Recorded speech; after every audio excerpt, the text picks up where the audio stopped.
Pessoal, uma das perguntas que eu mais recebo é: quando que Israel e o Irã vão entrar em guerra para valer? Guerra total, guerra direta, uma guerra de grande intensidade. E é curioso porque a resposta para essa pergunta talvez ela é mais simples e básica do que vocês imaginam. Todos os choques ou conflitos que a gente tem assistido nos últimos tempos entre o Irã e Israel, eles são parte de um conflito ou de um confronto mais antigo que já acontece e continua acontecendo dentro da mesma dinâmica, uma dinâmica de uma guerra indireta, velada, escondida, feita por procuração, ou seja, por outros aliados e não diretamente do Irã, apesar de que recentemente, sim, nós assistimos já 2 ataques diretos do Irã a Israel e 2 retaliações de Israel ao Irã. Mas o ponto é, não é quando vai ter a guerra, porque a guerra já existe. Eu tenho dito para vocês que o Oriente Médio já vive uma guerra regional de baixa intensidade. A pergunta, então, é se essa guerra vai se tornar uma guerra de grande intensidade direta entre Israel e o Irã. E, na verdade, como eu falei para vocês, a resposta é mais simples. Os limitantes ou os obstáculos que impedem isso de acontecer são barreiras, obstáculos reais, estratégicos e de recursos que impedem que os dois partam então para uma guerra total, direta, de grande escala. Inclusive, vocês podem estar pensando que com o cessar-fogo entre Israel e o Hezbollah, a possibilidade de um ataque ou de uma grande guerra com o Irã e Israel tenha diminuído ainda mais. Mas nós temos que lembrar que o Netanyahu aceitou fazer esse cessar-fogo exatamente para que ele possa direcionar os seus recursos, os seus esforços contra o Irã. E não perder tempo com as proxies ou com os aliados do Irã. Ele quer ir diretamente ao Irã. Então, esse não seria um argumento. Mas vamos voltar porque eu estava explicando, porque aí sim nós vamos entender os outros argumentos fundamentais que talvez impeçam dessa guerra se tornar uma grande guerra. E eu vou começar com o mais óbvio e básico de todos, que talvez nem todos vocês tenham percebido, mas é a distância. Israel está muito distante do Irã. Vamos olhar aqui no mapa, e Israel está aqui, né? E vejam, e o Irã está aqui. Você tem outros países que separam. Você tem a Jordânia, você tem o Iraque, ou a Síria, a Arábia Saudita, Turquia. Tem muitos países que estão separando. Nós temos uma distância de 1.200 quilômetros de Israel até o Irã e 1.600 quilômetros de Jerusalém até Teherã. Gente, então presta bem atenção nesse mapa. Veja, eles não têm fronteira e tem todos esses países aqui no meio. Alguns desses países estão mais próximos de Israel, outros estão mais próximos do Irã e outros não querem saber de nenhum dos dois países, nem de Israel nem do Irã. Então não é muito simples. Vamos pegar, por exemplo, a Jordânia. A Jordânia, em abril de 2024, né, quando o Irã fez o seu primeiro ataque direto a Israel, ela ajudou Israel a abater os drones. Caças jordanianos levantaram voo e foram abater esses drones. Claro, o rei Abdullah, o rei da Jordânia, ele disse que isso foi feito para proteger o espaço aéreo da Jordânia, porque a grande parte da população da Jordânia é de palestinos que odeia o Estado de Israel. Então ele não pode se colocar publicamente ao lado de Israel, mas ele usou a sua força aérea numa coalizão montada pelos Estados Unidos para ajudar Israel.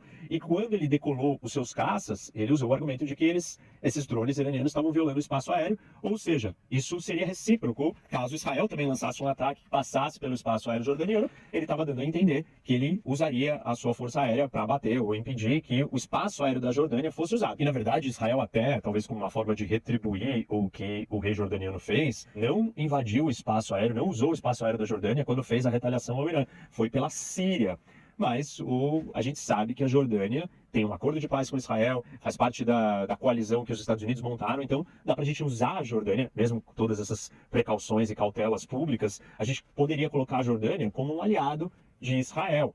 Então, a Jordânia estaria aqui do lado. Mas mesmo a gente colocando a Jordânia do lado de Israel, isso não significa que os jordanianos iriam permitir que Israel usasse indiscriminadamente o território jordaniano para chegar até o Irã. Seja com tropas, seja com espaço aéreo de uma forma constante, massiva, direta, contínua. Então, mesmo aqueles que estão próximos ou aliados de um dos dois lados, não seria possível certas coisas acontecerem. Quais coisas? Dentro desse cenário que eu estou descrevendo para vocês, de uma guerra total, regional, direta entre Israel e o Irã. Vamos pegar um outro exemplo aqui, a Síria. E o Irã ajudou muito o Assad, o regime do Assad, a sobreviver. Tem bases lá dentro. Israel fez, inclusive, alguns ataques dentro da Síria a instalações iranianas, aquele da embaixada foi um deles. Mas o próprio Assad aprendeu com o pai dele que ele não deve comprar uma briga direta com Israel, como ele viu ao longo da história, na guerra de 67, 73 e 82. O Assad, apesar de ter o apoio do Irã, ter bases iranianas aqui dentro, ele não permitiu que o Irã usasse o seu território como uma grande base de lançamento para atacar Israel. Isso não aconteceu porque ele não quer provocar Israel diretamente. Então vejam, mostrei para vocês a Jordânia do lado de Israel, mesmo assim nem tudo seria possível. A Síria do lado do Irã, e também nem tudo é possível. Ela não está disposta a transformar o seu território numa base gigante para o Irã, conseguir fazer uma incursão terrestre aqui no norte a Israel, ou montar uma base aérea iraniana para conseguir ser mais fácil atacar o Estado de Israel. Então, mesmo que existam todos esses países no meio, e mesmo que eles tomem lado, tem limites quanto que eles vão ajudar cada um dos dois lados, no caso o Irã e Israel. Eu preciso então agora partir para um desenho de um cenário muito básico, porém talvez nem todo mundo tenha essa percepção de quanto difícil ou óbvio isso é.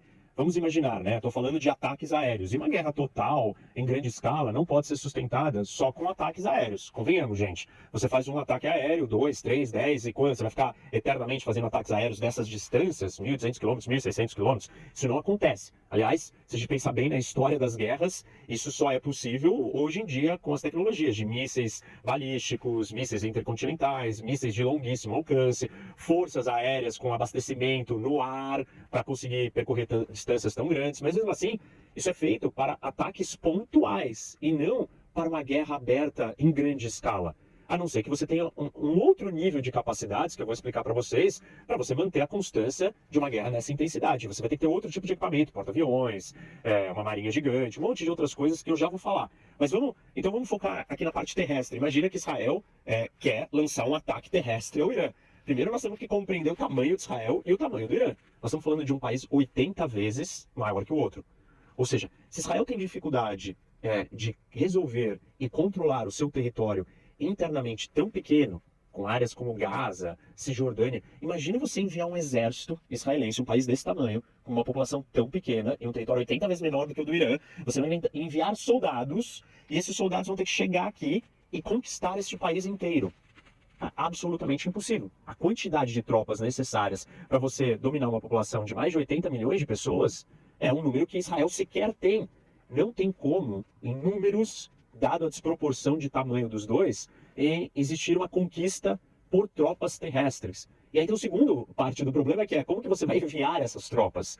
Essas tropas têm que ser enviadas por terra. Você não vai levar aviões e jogar milhões, centenas de milhares de soldados de paraquedas. Eles vão saltar de paraquedas para cair no país. Então eles vão ter que ser enviados por terra. Imagina, tem dois possíveis caminhos aqui.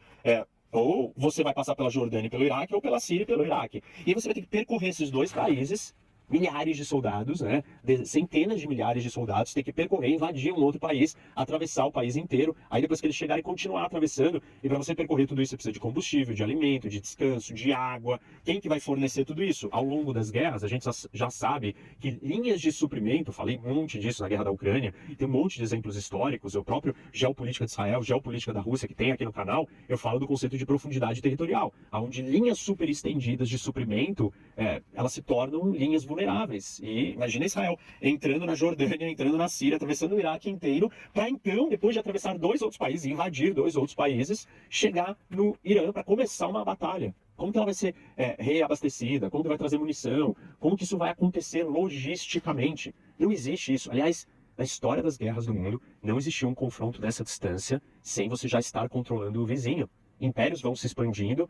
O Império Persa se expandiu para o Iraque, e daí do Iraque ele conseguiu expandir para outros lugares, para a Síria, para a Jordânia, enfim, para ir conquistando. Você não dá pulos ou atravessa territórios do inimigo para chegar no seu inimigo final. Então, se Israel fizesse isso, seria impossível, não existe, essa possibilidade não tem como. E vice-versa também, não dá. Por mais que o Irã seja maior, ele vai mandar os seus soldados marchando aqui para atravessar todos esses países e parar aqui. Essas distâncias são indescritíveis do ponto de vista da logística militar, do abastecimento, da munição, de um milhão de coisas. Isso é bem básico, gente, mas é importante falar porque às vezes as pessoas acham que essa daqui é uma guerra normal, uma guerra absolutamente plausível, e ela não é plausível. Uma guerra terrestre não existe, não tem como acontecer entre Israel e o Irã. Alguns de vocês vão virar e falar assim, não, mas então uma invasão anfíbia, pela marinha. E aí você precisa ter uma marinha muito substancial, muito poderosa para enviar os seus soldados todos por mar. E aí quando você chegar na costa, e o Irã tem uma costa aqui, né, dentro do Golfo Pérsico, substancial, uma costa grande. Então você vai ter que chegar com navios, Israel teria que chegar com navios e fazer uma invasão anfíbia. Eu sempre falo para vocês que, do ponto de vista militar, uma das operações mais complicadas são invasões anfíbias. São as mais arriscadas, as que exigem maior recurso. Esse é um dos maiores desafios que a China vai enfrentar em Taiwan, se ela quiser dominar a ilha com soldado terrestre. Ela vai ter que fazer uma invasão anfíbia. Na Segunda Guerra Mundial, o dia D, Normandia, uma invasão anfíbia. São as operações mais complicadas. Na guerra na Ásia, na Segunda Guerra Mundial, quando os Estados Unidos foi atacar o Japão, a grande dificuldade em Okinawa era a invasão anfíbia, sempre. Israel não tem os meios, a marinha, o tamanho, apesar de ter uma marinha relativamente bem estruturada para o seu tamanho de país, não é uma marinha capaz de navegar, transitar toda essa distância, chegar lá e fazer uma invasão anfíbia. E não tem invasão anfíbia sem apoio de uma força aérea. E aí se a força aérea vai ter que sair daqui, atravessar, viajar 3 horas, abastecimento no ar, não vai dar também. Você precisa ter porta-aviões aqui do lado, dando suporte. Só os Estados Unidos, ou talvez a China hoje, seja capaz de fazer operações desse tamanho. Nem mesmo os europeus, nem mesmo a Rússia talvez consiga fazer uma operação de anfíbia deste porte, desse tamanho, para um país desse tamanho. Então Israel precisaria de uma operação de uma força aérea naval, que seria um porta-aviões, ou ela poderia posicionar aqui no Bahrein, no Emirados Árabes, que seria uma espécie de porta-aviões terrestre do lado. Mas aí, de novo, a gente volta para o problema inicial, que seriam esses países aceitarem que o seu território se torne a base de alguém que está usando ele para uma guerra. E eles seriam alvos. Certamente também não aceitariam. Então, se torna meio impossível. Então vamos enviar os soldados israelenses soltá-los de paraquedas.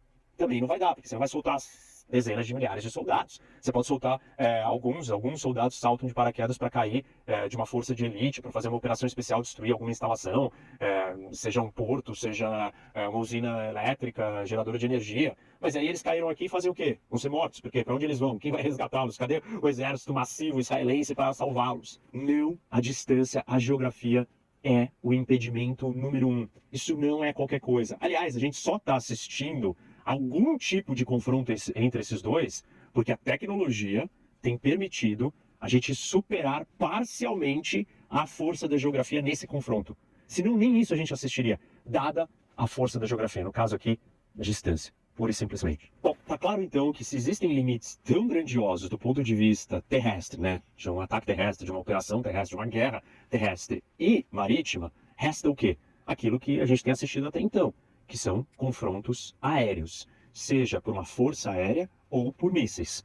É importante ressaltar que, desse ponto de vista, o Irã é muito inferior a Israel, tanto ofensivamente quanto na defesa. Ou seja, baterias antiaéreas e os seus mísseis e os seus caças. Para vocês terem uma ideia, o Irã, apesar de ter 2 forças aéreas, uma do exército convencional e uma da guarda revolucionária, isso não quer dizer muita coisa, tem 2, nossa, então eles têm muito, ou são muito poderosos. Não, são equipamentos muito velhos. O Irã não tem os cargueiros para abastecer caças no trajeto ou no ar.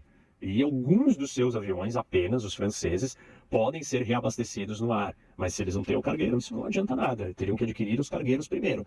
E aí, os aviões iranianos, em número inferior aos israelenses, em primeiro lugar, eles são de 1960 a 1970, as versões de caças americanos. E aí, os franceses e soviéticos são de 1970 e 1980.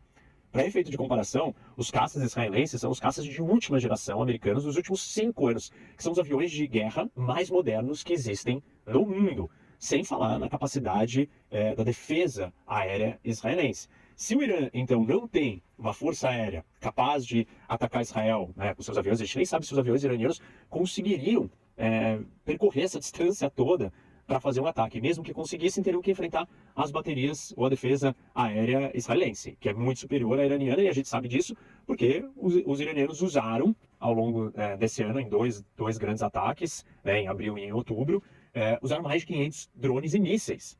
E esses drones e mísseis fizeram praticamente nenhum estrago em Israel, graças à defesa aérea. Então, os caças também teriam que enfrentar isso. Já do lado israelense, ao contrário, como eu disse para vocês, Israel tem mísseis de longo alcance, mísseis balísticos e tem uma força aérea muito capaz. Mesmo assim, limitada, porque a quantidade de aeronaves, a quantidade de equipamento para você sustentar uma guerra constante a 1.600 quilômetros, 1.200 quilômetros de distância, não é plausível. Você precisa ter uma base com aviões colocados mais próximos do seu inimigo. Os próprios americanos, quando foram para o Afeganistão ou em outras guerras, conseguiram bases próximas do local. Seja aqui no Oriente Médio, seja na Ásia Central. Uma série de acordos foram feitos para que eles pudessem usar bases em outros lugares, sem falar que eles têm porta-aviões